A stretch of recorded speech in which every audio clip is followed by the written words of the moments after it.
This is the cheapest camera you can buy that can record video at 1000 frames per second. Now, if you don't know what that means, let me show you.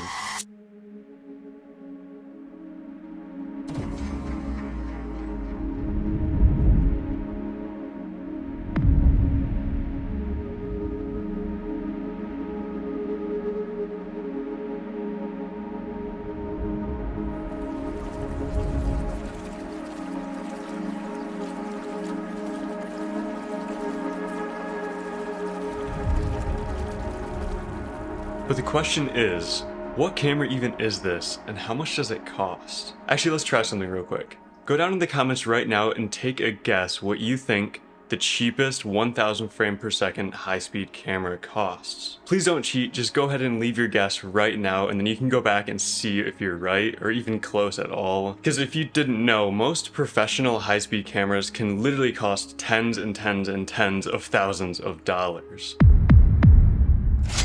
Alright, so now that you've left your comment and hopefully didn't cheat, let's see what this camera actually is.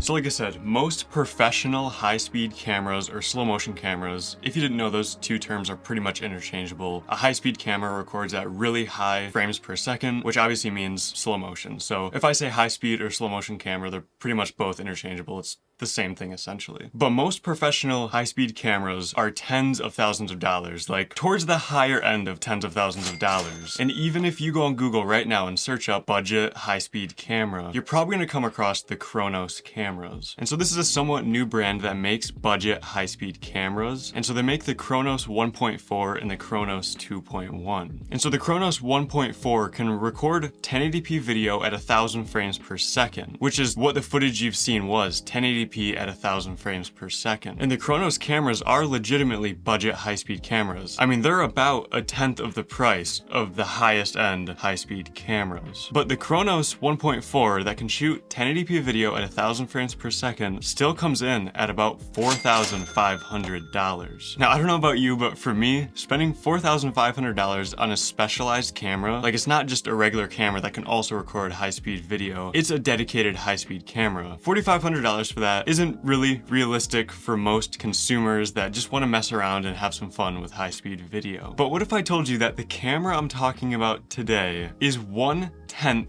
of the price of the Kronos camera, which is 1/10 of the price of the highest end high-speed cameras, but it can still legitimately record 1000 frames per second in 1080p.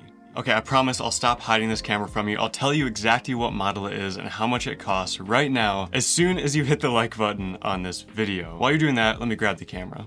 Alright, got the camera right here. I mean, right off the bat you can see this is probably also smaller than any other 1000 frame per second high-speed camera. So this is actually a Sony RX100 Mark IV point-and-shoot consumer camera. This is legitimately a consumer point-and-shoot camera from Sony that came out in 2015, like 8 years ago, and you can pick up this camera used for right around $450. Now, if you want to purchase this camera, I'll leave a few links down in the description to the best places that you can buy this affordably. Of course, since this is an older camera and you can pretty much only find it used nowadays, the price will fluctuate quite a bit, but I'd say you can safely purchase this camera between $400 and $475. And the one I personally got has a cracked screen and a bunch of wear and some scuffs and dents and damage. I picked this up for like $200. Now you're probably wondering, how does this $400 consumer, not even professional point-and-shoot camera record 1000 frames per second in 1080p when obviously you've seen the prices of other cameras that can record with these specs? Now, to answer that question, honestly, I don't really know. I mean, they haven't even transferred this feature to most of their newer cameras. Even after 8 years of technology advancements, I don't know. I mean, the Sony a7S III, I'm recording this on right now. This camera is a $3,500 camera from Sony that was released in 2020, so 5 years after this, and it can do a maximum frame rate of 240 frames per second, which is less than a quarter of the frames per second that this camera can do. Now also, I'm not sure if many of you really care about this, so I'm just gonna throw this stuff out there real quick, but But of course, this has a built-in lens, so it's not an interchangeable lens camera. It also has a tiny sensor compared to other high-speed cameras, which also makes it easier to get higher frame rates, but also a lower quality and lower resolution. This also doesn't store the videos at 1,000 frames per second to where you can go through each 1,000 frames per second, you know, individually, like those higher end high-speed cameras will do. What this camera actually does is it records in 1,000 frames per second, but then in the camera, it kind of transcodes that down to a lower frame rate, something like 24, 25, 50, or 60 frames per second in the actual video file that you get on your SD card. And then last but not least, this can only record these high frame rates for like a second at a time. So you can't just continuously record for like a minute straight until you get what you need and then just cut it out. You only have about a second to work with. So anything that you record, you have to essentially time perfectly. Now, even with all of those downsides and quirks, this is still a 1,000 frame per second camera that you can pick up for like $400. And even though the 1,000 frame per second footage coming out of this isn't very good quality, it has a ton of noise, it's really, really soft, and you need to have an insane amount of light to even light this type of footage. I feel like for most people, I mean, you can obviously judge the footage on your own, but for most people, this is more than good enough quality to mess around with, you know, to even upload to social media, and just to record some awesome looking slow motion video, just to see how things work in slow motion, or just to experiment with. The quality coming out of this is 100% good enough, in my opinion, of course.